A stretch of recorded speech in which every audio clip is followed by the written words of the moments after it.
Hey, there we go. You can hear me now. All right. Because, that happens sometimes.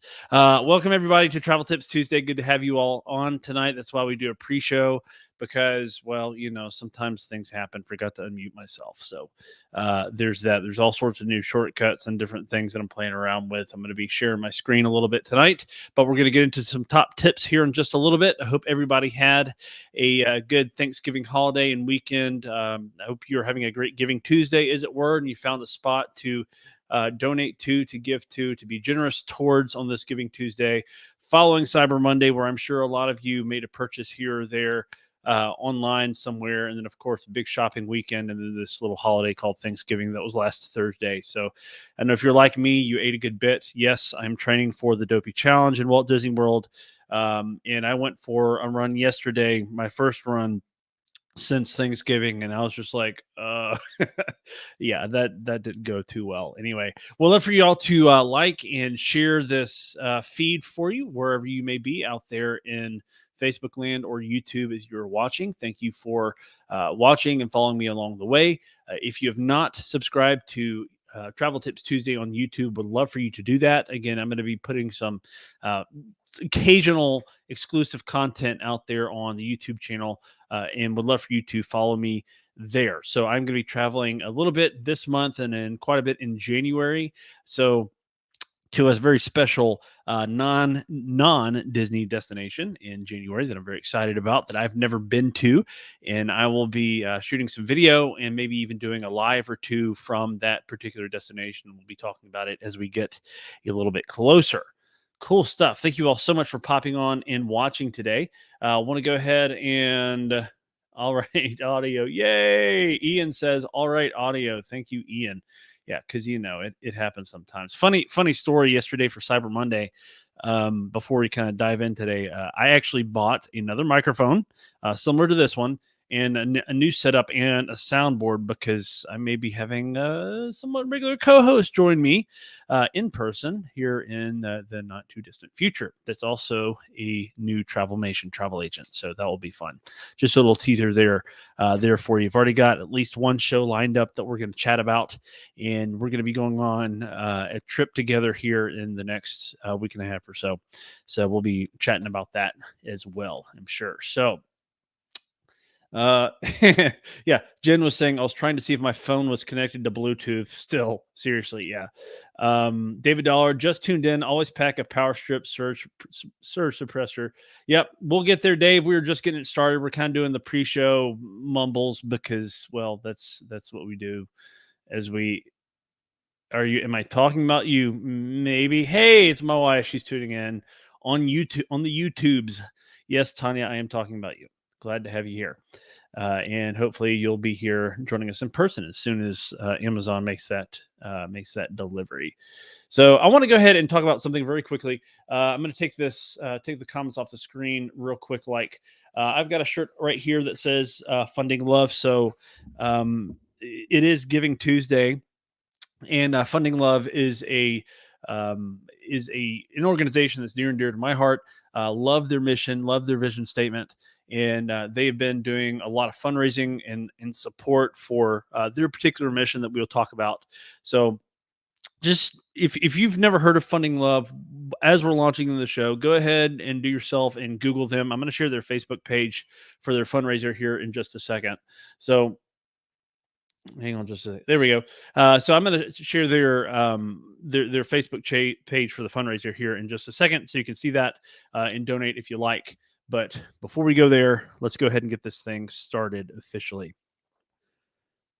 Tonight, this is Travel Tips Tuesday, and it is November the 30th, 2021. And our question of the day is, when packing for a trip, what is your favorite packing hack? Not like hack, like, coughing up a lung hack. I know hack kind of has like a, I don't know, thing with that particular word, but as far as like what you can do to make your trip easier, what can you do to make your trip easier along the way?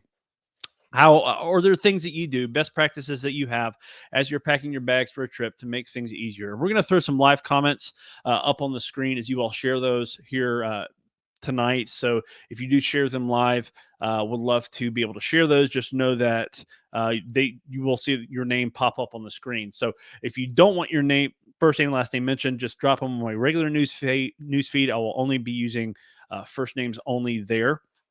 So just to let you know, but when packing for a trip, what is your favorite packing hack? So that is kind of our focus for tonight. We're going to be talking about the top tips packing for your trip. And not every trip is the same, and we'll be getting into some of that. Of course, we're not going to be able to cover every trip in the book, but I will be listing a few questions kind of towards the end to kind of help evaluate. And this seems like a basic thing because like everybody's got to pack, right? But if you're like me, you're always going to forget something.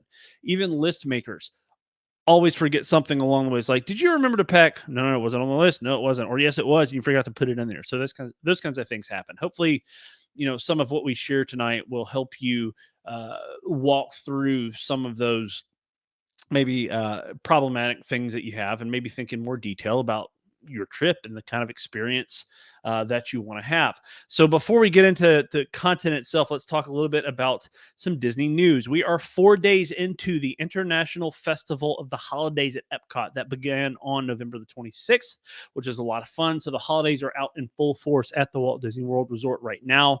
The Very Merry After Hours party is rocking and rolling. A great show. The fireworks show that they have, they've kind of tweaked it a little bit. It's sort of the classic Very Merry Christmas Party fireworks show that Minnie Mouse is the host to it, and you can go on the YouTubes if you're not able to find it in person. But it is an incredible show, and in my opinion, that fireworks show that is exclusive for the After Hours, Very Merriest After Hours event is better than Disney Enchantment right now. Harmonious, the new nighttime spectacular at Epcot, is absolutely incredible, but the special nighttime spectacular, the fireworks show at Magic Kingdom for the Very Merriest After Hours event, is absolutely phenomenal. The soundtrack, the scope of the fireworks, projections, all of it. Even without the Castle Dream lights, it is still a pretty cool show. Also, the holiday season, as I mentioned, is up in full force at Walt Disney World. And so that's not just a parks thing. It is the hotels, it's Disney Springs, it's everything in between. One of my favorite, I was just talking to somebody about this recently, a few days ago. One of my favorite things about the holiday season is all the music that you hear, especially as you're walking up to Disney's Hollywood Studios through this kind of security screening area where the ticket booths are. Before you go through the touch points, tap your magic band in and go into the park. You're that sort of classic, almost like Rat Pack-esque kind of swingy Christmas music that's a lot of fun. And I love that so much. It's so fun. In just about a week and a half, I'm going to have the chance to go to the Walt Disney World Resort on an agent education program. So I will be there in person for a few days, kind of reporting live and letting you know all that is going on to better educate myself on the current goings on of the Walt Disney World Resort. Dig into the holiday season there. It's my favorite time of the year to go. And I'll be representing my travel agency, Travelmation, which is really cool. And I'm very blessed to have that opportunity and very thankful for it as well. So excited about being able to do that here in just about a week and a half. And, as I've mentioned a million times before, like if you're sort of newish to Travel Tips Tuesday, or you feel like you don't know me that well, the holiday season during the Walt Disney World at the Walt Disney World Resort is my favorite time of the year to go down there.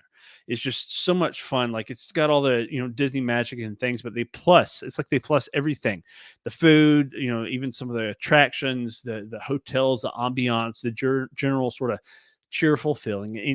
And yes, it can be busy. It can be hectic. It can be crazy. It can be super energetic at times, especially as you get kind of that week between Christmas and New Year's on occasion. But it's just such a wonderful place to be. And that's one of the big reasons why, 15 years ago this December, so starting tomorrow, 15 years ago, my wife and I decided to take our honeymoon there in December. And it was just a real special place for us. And in 2 days, on December 2nd is actually our 15th wedding anniversary. So that's kind of fun. And we're kind of sort of reliving some of those memories, which is really neat. So again, it's a really cool time of year to go. If you have not planned a trip to go this year, definitely think about next year. Go ahead and start doing that. I have folks that I'm talking to right now already just planned a trip for Thanksgiving week next year for a family that's looking to go down for a bit. So that's pretty exciting. So it's never too early. Speaking of planning trips for people, I have a real quick cruise update. Last week, had the opportunity to have Dave Adams from the Unrelated at Birth podcast on my show to talk about his recent experience on Royal Caribbean's Odyssey of the Seas. So thank you again to Dave for hopping on and hanging out with us a little bit to talk a little bit about your experience with Royal Caribbean. It was a great time, great conversation by all. And speaking of Royal Caribbean, I am actually running a new promotion exclusive that Royal Caribbean is working with me. It's called the Loyal to Royal program, where any client of mine that books a Royal Caribbean cruise, so basically a new booking for future travel, basically between now and December 12th. So for future travel, so not like to travel with in those days, but it could be like on into 2023.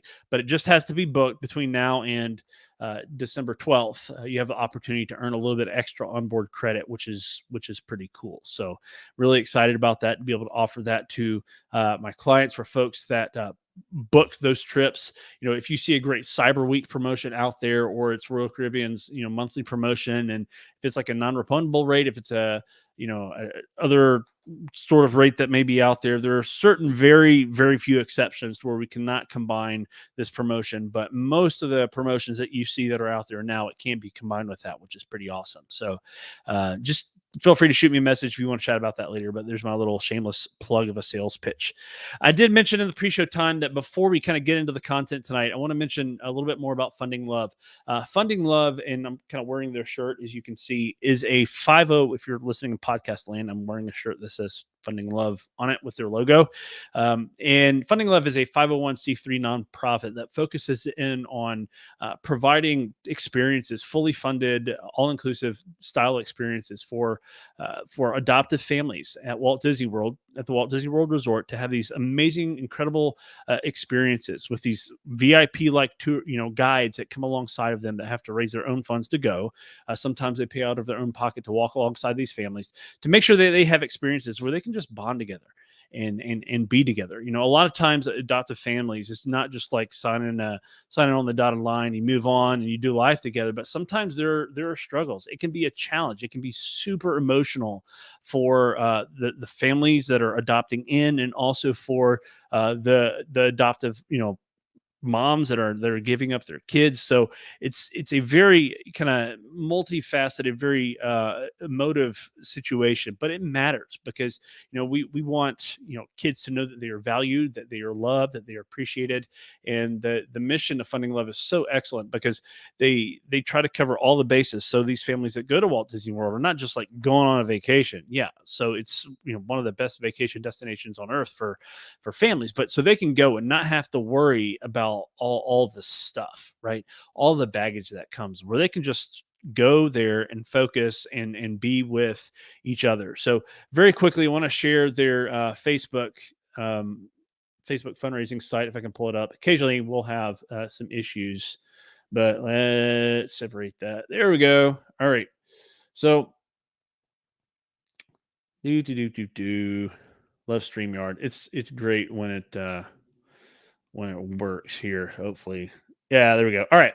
So this is Funding Love's fundraiser page right here. You can see they had an initial goal today of, I think, like I want to say the goal was like $20,000. They have blown past that. Like, this is how much that people believe in this organization. It is an outstanding organization. I myself gave a little bit. There are know a lot of people that are affiliated with it. They have an incredible mission and vision to serve adoptive families and create these very intentional experiences where they can bond together and move forward together as a whole family unit. So very excited to be able to support them. So if you have not donated today, if you want to give towards something on Giving Tuesday, highly recommend Funding Love. There's a lot of other great organizations that are out there that could definitely use your support as well. So, whether it's $5 or $20 or whatever the case is, find an organization before the day's end, the next few hours, and give to them. Facebook eats all the fees for this. So that's one of the reasons why I'm putting it up here. You can go to their website and find out more about them if you want. But Facebook, takes up all the processing fees. So, 100% of those donations go straight towards the organizations that you're donating to, which is pretty cool stuff. So as we move forward today, let me pop open a couple of windows here and kind of rearrange things. So here we go. All right. So thank you for bearing with me as we kind of play along here because I'm rearranging some stuff for the rest of the show. All right. Cool stuff. Here we go. So again, I mentioned that tonight's conversation was all about top tips. I have this kind of ongoing, perpetual little series that I do called Top Tips as we move forward. And we've covered a number of different things along the way, and this is just generally about packing for a trip. Packing for a trip, not any trip necessarily, though. Most people kind of listening and viewing may be thinking about say Walt Disney World or Universal or the other, family vacation destination, experiences. But I'm going to pop the question of the day back up here because this particular show is going to be very reliant upon your responses, and would love for you to drop those in the comments. And would love to be able to share those with others. So, when packing for a trip, what is your favorite packing hack? What do you do to make things easier so it's easier to go down there and come back? Because I find that sometimes some of the things we do are very easy on the packing end, but sometimes some of the habits we have can make things a little bit more complicated on the way back. And I'm going to address some of those things along the way as we kind of get into the content tonight. I also have a few questions to kind of help us evaluate where we're going. And this particular topic came about as sort of a bunny rabbit trail, whatever we're going to call it, that I'm chasing from a show we did a few weeks ago on packing your perfect park bag, right? So this is kind of taking that sort of back a step to when you're preparing to go on your trip in the first place. So when packing for a trip, what is your favorite packing hack tonight? Top tips packing for your trip. Getting a lot of great responses in here. Thank you, everybody. Really appreciate it. Really appreciate it. David Dollar says, "Ha, no idea you were in the show." LOL. So yeah, I think he's talking about my wife, who's probably going to be coming back um, to join us here. Fun. Um, so a lot of fun. Okay, cool stuff. All right, so let's get into it, shall we? Here we go. So a few questions to ask. I'm going to mention a couple of these up front. Do you have any specific medical needs? So this is one that is probably more important than anything else. So do you have any specific medical needs? The reason why I ask this, are there specific medications you will need, or do you have specific mobility limitations that will allow you to encounter your experience at whatever the destination is, maybe in a slightly different way, not necessarily negatively per se, but are there accommodations that will need to be made?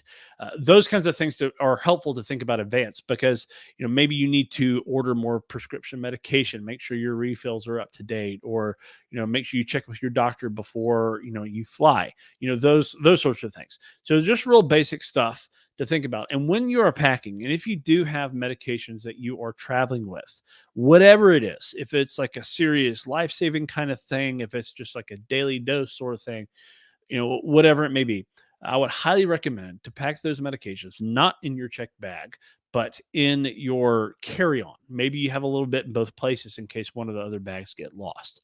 I mean, you never know, but just do that. It'll make things a lot simpler. There are pharmacies at certain destinations where you can get things from, but occasionally it can be more difficult to find medications on site if you happen to lose those, or forget to pack them, those kinds of things.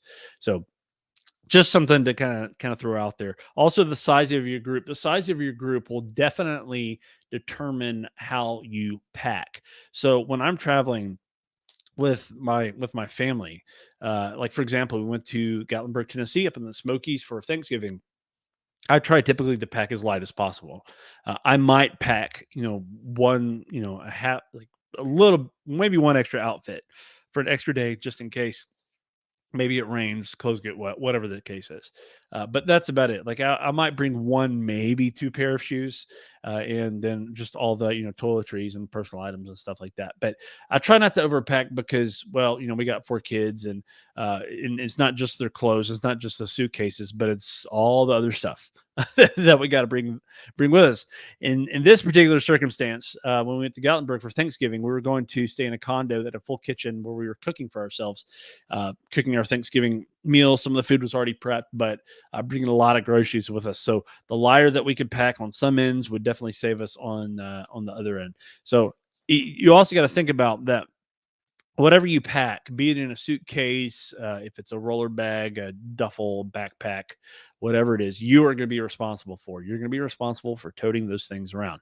Now, I've led a few group trips in my day, and I have made people repack on the curb just because of space. Because especially if you're going on a road trip with lots of people, space is very limited. I mean, and you want to make sure that everybody that there's enough room for at least one bag for everybody's stuff, like if this makes sense. So, if there's that one person that's bringing 4 suitcases worth of whatever, that's not okay. So you got to think about those things in advance, especially when you're traveling with larger groups of people. It's helpful. So the least amount of stuff you travel with, the less likely it is that you will lose something, hopefully. And that's just kind of me. I mean, that's just sort of an isolated, for instance, if you will.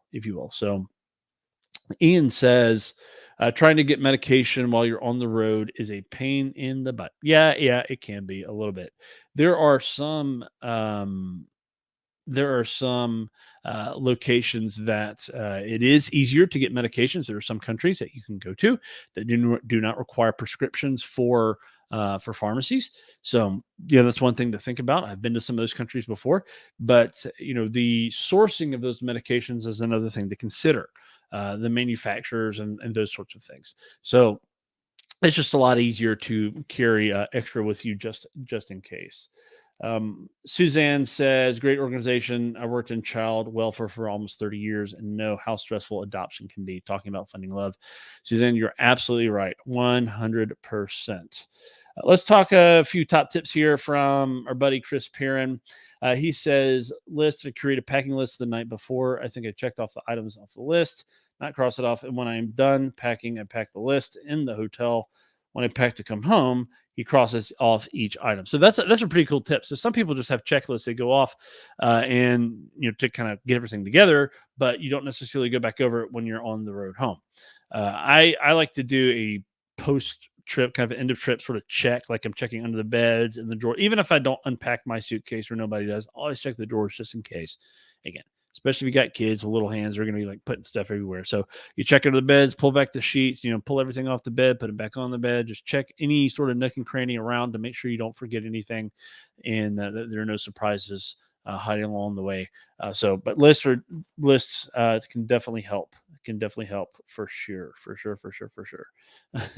Suzanne says, yeah, shoes are my weakness. So yeah, shoes can be like, I get it, especially if you're traveling, there are going to be some formal affairs or, what have you. There's going to be opportunities for different shoe wears. Like when I'm going to like Disney, I basically got 1, maybe 2 pairs of shoes to bring. I wear my Chaco sandals because they're so comfortable. They do pretty well on my feet all day in the parks. If it rains, they dry out pretty quickly. And then also bring my running shoes just in case I have an opportunity to do so. So Chris says shoes take up space. Black tennis shoes are all purpose and look like dress shoes in dark light for sure.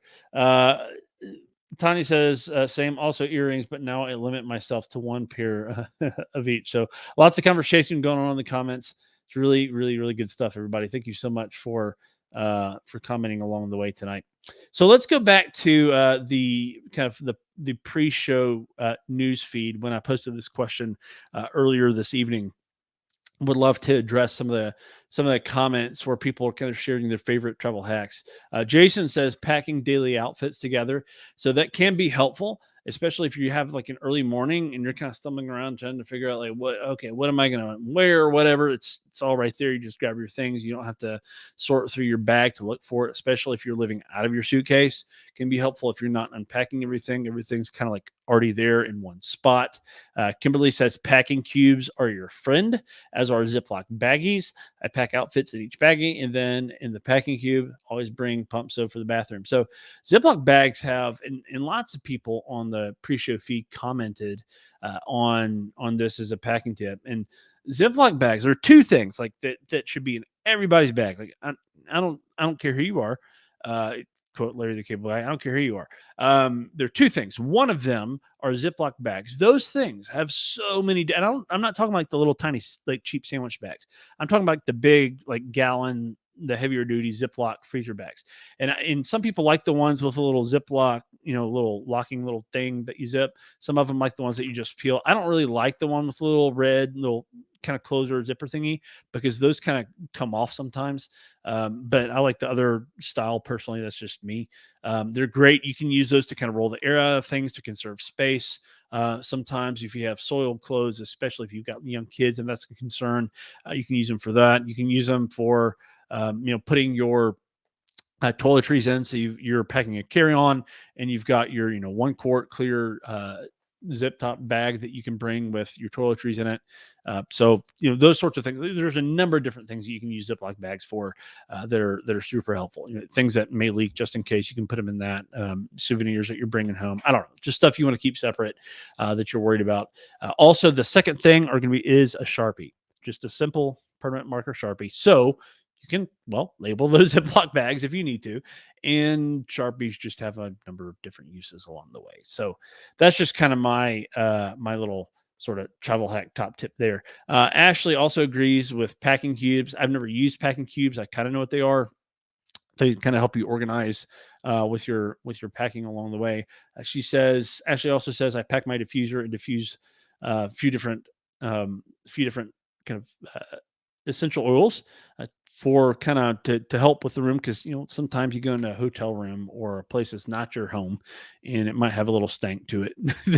It may not necessarily be bad, but sometimes those can kind of help you have a more pleasant experience, and we do that as well. We'd like to diffuse lavender oil and On Guard, which I think is a doTERRA product.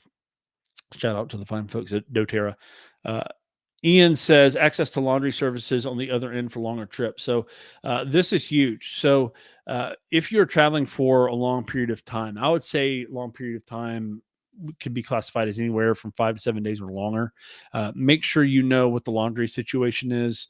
If you're staying in, say, a DVC resort at Walt Disney World, you actually get complimentary access to laundry facilities. If you are in a 1-bedroom villa or 2 or one of the 3-bedroom grand villas, you'll actually have laundry facilities, washer and dryer in your unit. If you're in a deluxe studio situation in a DVC resort, you'll still have access to laundry complimentary on site at those resorts. But for other resort guests, there are pay per use coin laundries at the value resorts, the moderates, and also at the regular deluxe resorts as well that are available for you at Walt Disney World specifically. And a lot of other hotels, you're going to be able to find laundry facilities as well. So if you're going to be there for a while, that's just a good idea to know what that is, and can help you pack light. So you're not packing too much stuff. You're maybe not packing a week's worth of clothes. Maybe you're just packing half a week plus an extra outfit just in case. So if you're going to be swimming a lot, hanging out at the beach a lot, means you don't have to bring 4 different, swimsuits. You can maybe just bring 1, maybe 2, and, wash it every day or so, just to have that. And a lot of these locations will have things like dryer sheets and different types of detergent.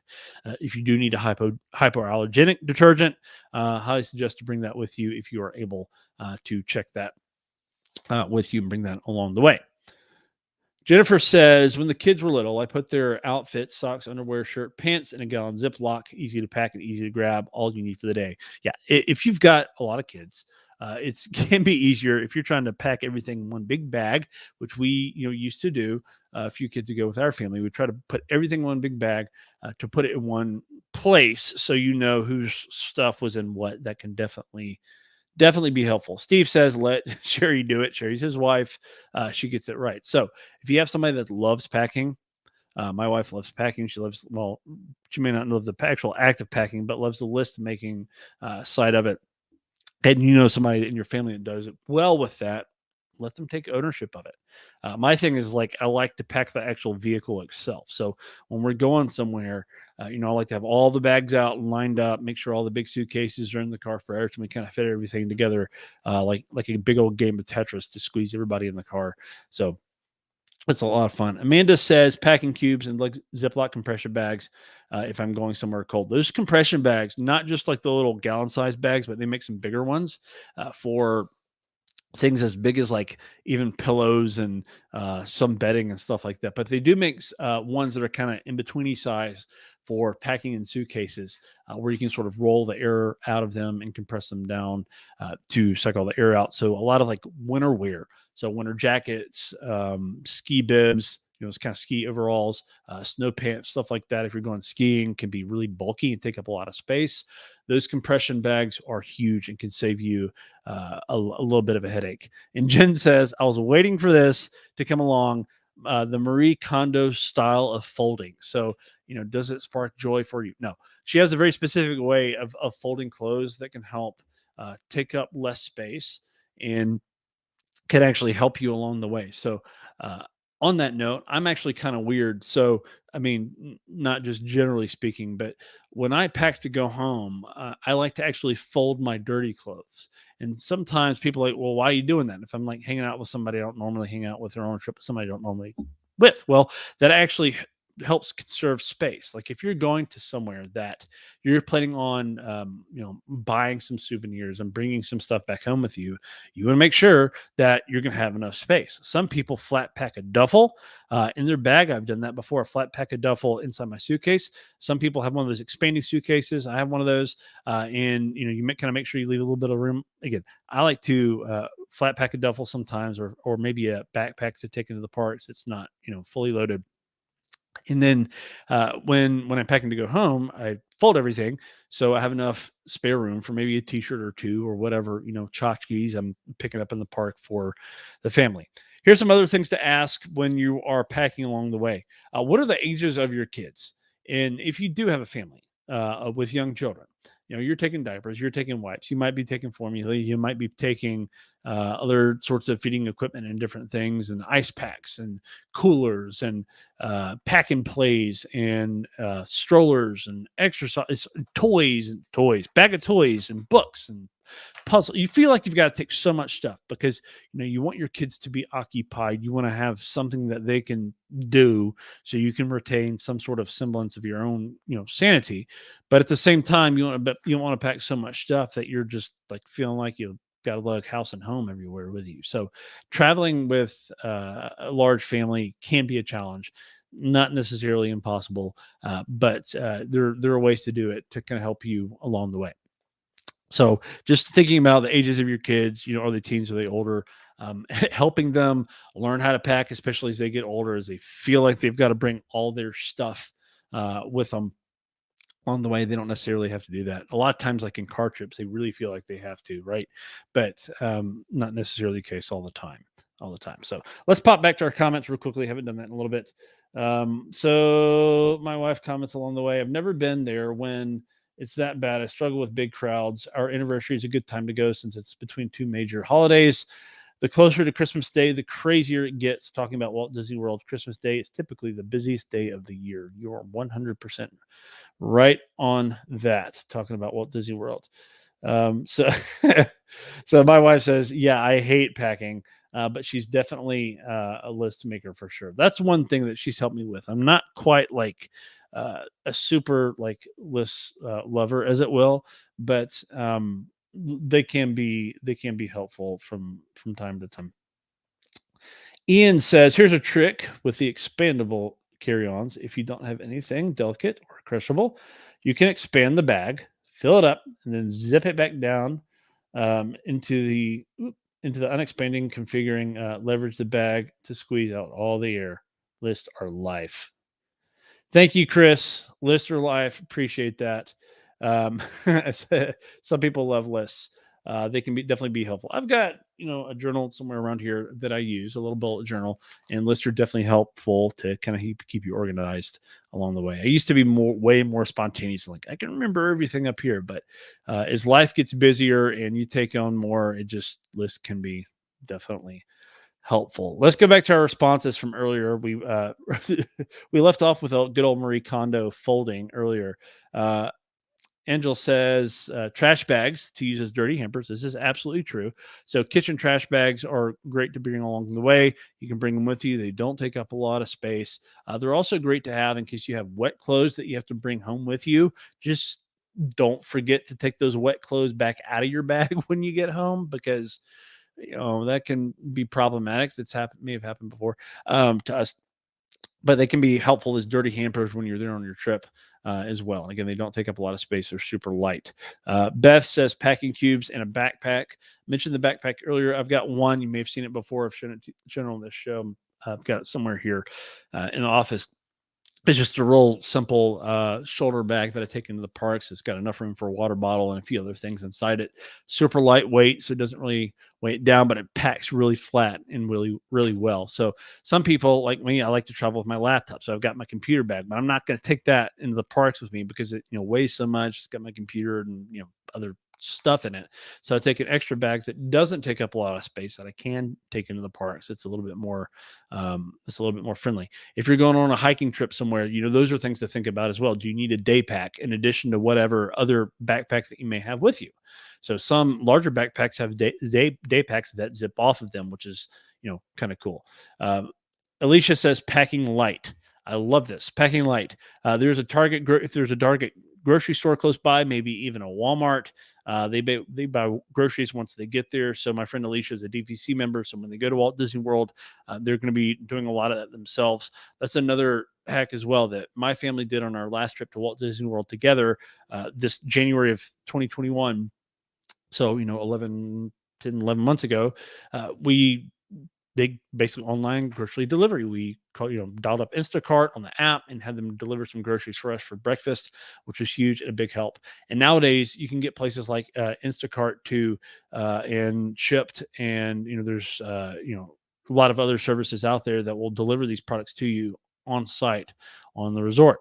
If you plan on doing that, though, you may just want to check the policies at the individual resorts saying, hey, what do I do if I'm getting something delivered? Just go to the front desk or Bell Services and ask them, because the policies may differ slightly from resort to resort if you're at Disney or Universal, depending on what the situation may be there, but also from hotel to hotel as well. So just check in with them to see what you need to do if you're planning on getting groceries delivered. If you are going to have a car, yes, there are Walmarts and Targets and Publix grocery stores plenty close by that you can drive to off property to definitely get what you need. So more often than not, like if I'm going with a group of teenagers somewhere, so in one of my other jobs, I work a lot with teenagers, and if I go with them somewhere, typically the first day we get to a destination on a multi-night trip, we're having to do like a late night Walmart run. And like pick up like somebody forgot a pillow or a toothbrush or a hairbrush or whatever, buying snacks for everybody, so we don't have kids wandering away in the middle of the day trying to cross a dangerous intersection or just blowing money on snacks the whole time. So lots of different things to think about technically to kind of help your trip move along smoothly. And buying groceries, knowing where that Target is, knowing where that Walmart is, just in case, can be helpful. And even if you don't have a car, a quick Uber right away can definitely get you what you need just in case. Walgreens also, by the way, so like Walgreens, CVS, places like that, pharmacies, a lot of times we'll have some of those smaller items as well. And Disney does have some things on property at some of their little kind of convenience stores that they have in some of the hotels, gift shops, or whatever we want to call them. But those prices are often pretty inflated.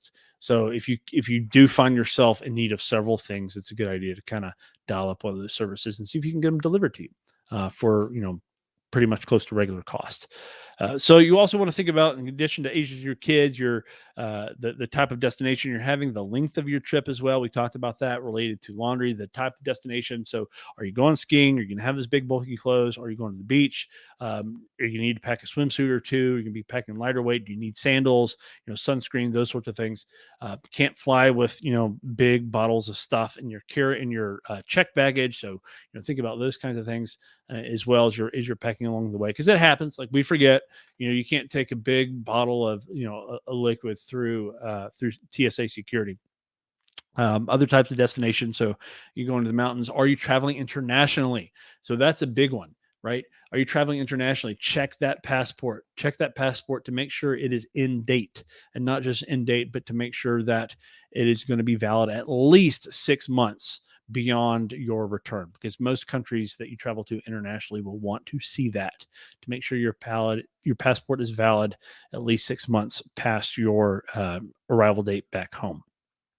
Think about the type of bag that you're going to need. Do you like to travel with a duffel, a roller bag, a soft or hard shell, a backpack, purses, handbags, those kinds of things? What's going to be most practical for you on that trip? That big giant handbag that you're used to toting around town may not necessarily be the thing you need when you're going on vacation. If you can figure out a way to pack light, you will have a much more pleasurable experience along the way and not having to lug around your stuff. I used to be the guy that went into the Disney parks, and my wife, if she's still watching, can attest to this, that had a sling bag photo like backpack with my digital SLR camera.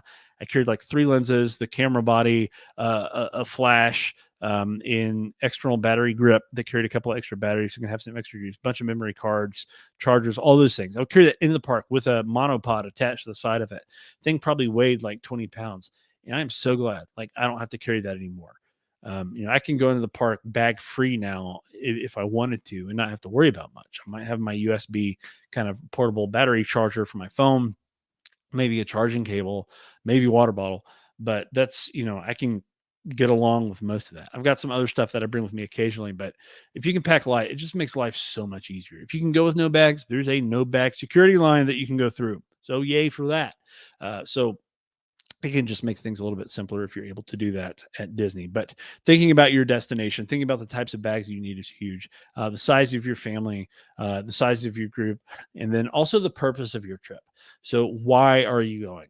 Are you going because you're planning on kicking back, relaxing, whining and dining? Is it going to be, full of romance? Are you going on your honeymoon? Are you going to be dressing up every night, to go out to a fancy dinner? Or you can be in the park, you can be hot and sweaty all day, and you want to wear comfortable clothes the whole time. You're not going to be worried about impressing anybody necessarily, right? So you want to dress practically.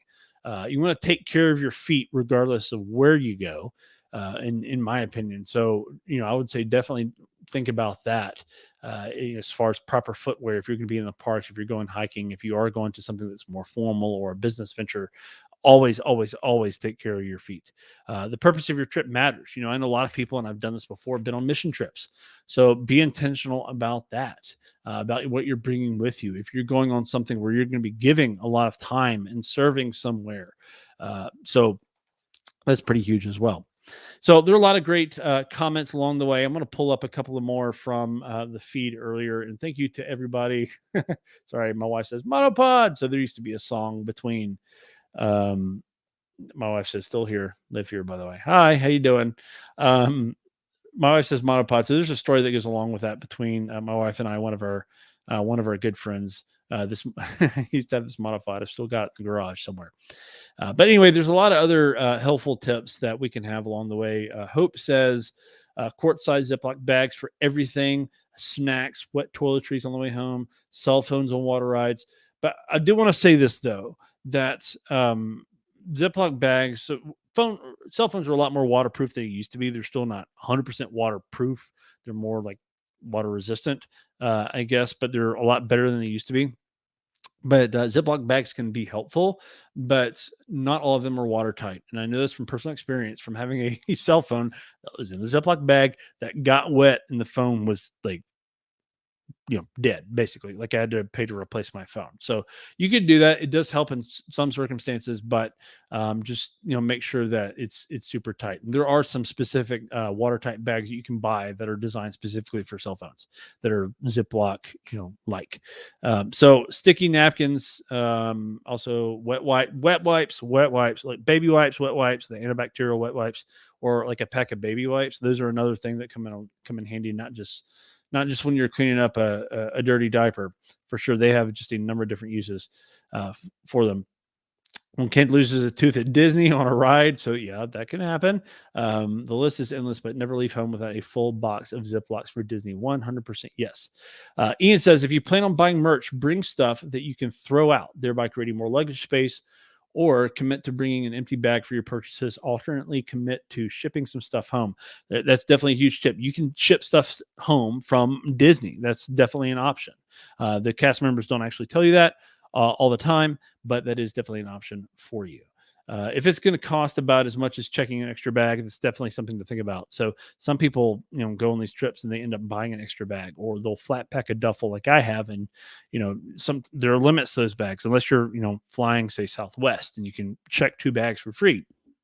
Some people don't like checking bags anyway because of the risk of, having your luggage lost, which happened to me on a recent trip when I went out to Disneyland. My luggage got lost, and I got it a couple of days later. No harm, no foul. But that was related to some flight delays, and that was a pretty exciting experience in and of itself. Carrie says dry erase markers on the kids' bathroom mirror. Wipe away as they gather. Yeah, that's actually a pretty solid tip. So dry erase markers can be super helpful as well. Ian says, again, I have a digital checklist of everything I take so that I can account for them coming back as a frequent traveler, which he does travel quite frequently. It also makes sense to copy the notes and tweak them for the next trip. Saves having to rethink everything for each trip. So that's actually huge. A great point. So if you have a notes app like Evernote, or like the Apple Notes app, or even just a Google Doc that you can update, like with a checklist, if you're going back to the same destination over and over again, or if it's the same, like, similar style of trip, make notes on like what you do, because there's always that moment where you get to a place and you're like, I wish I had blah blah blah, or I forgot, fill in the blank, whatever it is. Or maybe you just think of something where you're like, well, I brought this particular thing and didn't end up using it. I mean, there are some things that you need always just in case of emergency, right? That's why we started off talking about the medical things. But there are other things that maybe you brought 4 extra outfits and you didn't touch a single one of them. Definitely maybe still bring one, or you brought a suitcase load of shoes and you only ended up wearing a couple of pair. Those sorts of things it can help take the edge off of your trip. I mean, one of my goals as a travel professional, as a travel planner, advisor, agent, etc., is to help lessen the hassle of vacation planning. But I also want to make sure the actual experience for you is hassle free as well. That's just one of those little details to think about. Levi says, I take nearly the exact same thing on every work trip unless I can sneak in a hike. Then I have a few more items to pack. I hear you. I hear you. Susan says, I pack some type of bags, plastic, cloth, etc., to separate dirty laundry. When we get home, it's ready to go straight into the washer. So I mentioned earlier that I do fold my dirty laundry when I go back home. Now, I'm not like a crazy person, and if I have dirty laundry touching like clean stuff, like I pretty much dump everything into the into the washer, into the hampers when we get home, just because it's been in one spot, you've been traveling, and you want to make sure everything's clean when you get back. So Ian, another comment from Ian. Ian's been super helpful tonight. Thank you, Ian, for your feedback. He says, talking about what you wear, layers for modularity and looks, and also to make it easier to regulate how warm you are in the wildly varying temperatures. So this is huge, and this is super practical in a number of different ways for a number of different places that you can travel, especially this time of year that we're in right now. Really like the sort of October to November-ish, maybe early December timeframe. A lot of places that you travel, especially in the southern United States where we are, the temperatures are all over the place. Like today, it was pushing 70 almost, whereas like yesterday you woke up and there was frost on the ground. So you never know sometimes a year what the temperature is going to be like. Case in point, the Walt Disney World Marathon weekend is typically held the first full weekend in January every year in Central Florida at Walt Disney World. And those temperatures starting day have been anywhere from cold and rainy, like in the 40s, to the last time they ran it live in person in 2019. The temperatures were way high. They had to shut off part of the race course, partway through the race, and end up calling the race early. So there are all sorts of different situations. And one of the biggest pieces of advice that's out there for a lot of Run Disney participants for a lot of these larger races, so like the half marathon and marathons, is to dress in layers. Wear clothes that you can discard, and a lot of those clothes that are discarded at these races are actually donated. So when you do that, just keep that in mind. So people wearing long sleeve shirts and dressing in layers and that kind of thing can be helpful. And there there are those people that will wear a ridiculous amount of layers, so to kind of save on baggage fees and those kinds of things. So if that's you, go you. Jen says, I always wear jeans and a hoodie when flying. That way, if I need a hoodie, I have one. Yeah, I hear you. It kind of can always get chilly on planes. I've been on planes a few times when it's been really warm and you're like, is the air working? You're at 30 something thousand feet and it's freezing cold outside the plane. I'm glad you're inside the plane. But it can get warm and toasty in planes sometimes too. And wearing layers can be helpful. Yeah, DVC members have tricks for storing stuff at Walt Disney World. So for sure, my friend Terry Weaver that we've mentioned before and is a mutual friend of Ian and myself, he did a recent episode of his Top of the World podcast with Dave Adams, who was on our show last week, talking about Terry's recent conference, The Thing. And one of the things that Terry does when he leads this conference, and even for other visits down there, is he has a locker, a storage unit where he stores things like blankets and pillows and some other amenities and things to kind of maybe help it feel more like home. So if you are a DVC owner, which is kind of the Disney version of a timeshare, though it doesn't operate exactly in the same way, it's good to have stuff close by. Maybe you can split a locker with some people that are friends. Those sorts of things can be helpful.